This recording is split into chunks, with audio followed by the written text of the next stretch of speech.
कूड़ा का तो ढेर के ढेर लगे।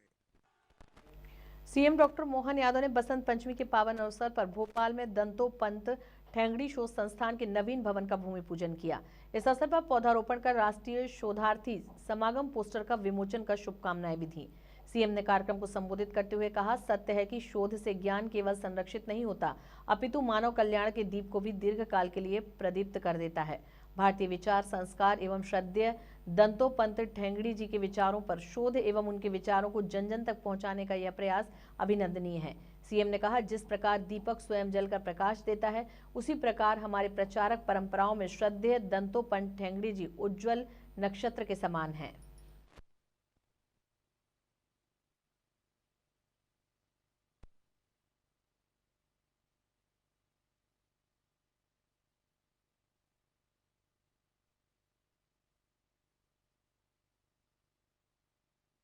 जिस नाम से इस संस्थान की शुरुआत हुई है, हमारे लिए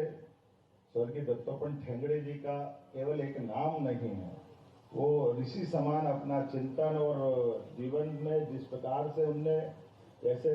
दीपक स्वयं जल करके दुनिया को प्रकाश देता है, ऐसी हमारी प्रचारक परंपराओं में वो उज्जवल नक्षत्र की तरह है, जिनके माध्यम से उनके दर्शन से एक एक चीज में स्वदेशी का आंदोलन हो,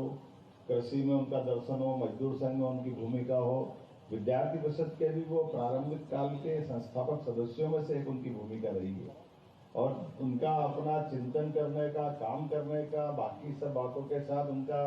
लंबा जीवन हम सब में से कई लोगों को मालूम होगा। लेकिन एक एक बात की, जैसे उदाहरण के लिए कई बार मेरे को भी ये कंफ्यूजन था, लेकिन जब उनका एक लेख पढ़ा तो बड़ा मजा आया, अलग ढंग से देगा, क्योंकि हमने जब अपनी इस धारा को पकड़ा तो हम हिंदुत्व की बात करते हैं तो हिंदुत्व को राष्ट्र तक ले जाते हैं कि हिंदू ही हमारी राष्ट्रीयता है, लेकिन उनने कहा ये राष्ट्रीयता से आगे बढ़ के विश्व बंधुत्वता है। ये जो हमारा हिंदू दर्शन है, ये केवल हमारे तक रखेंगे तो ये छोटा हो जाएगा। इस चराचर जगत में सामान्य रूप से मनुष्य, समाज, राष्ट्र, मानवता और मानवता से चराचर संस्कृति की तरफ जोड़ने वाली धारा है, वो धारा हिंदुत्व की धारा है। और इस नाते से ऐसे सारे कामों को भी आज के दौर में तो और समसामयिक हो जाता है। जब हम आज के इस दौर में इस भाव को देखते हैं तो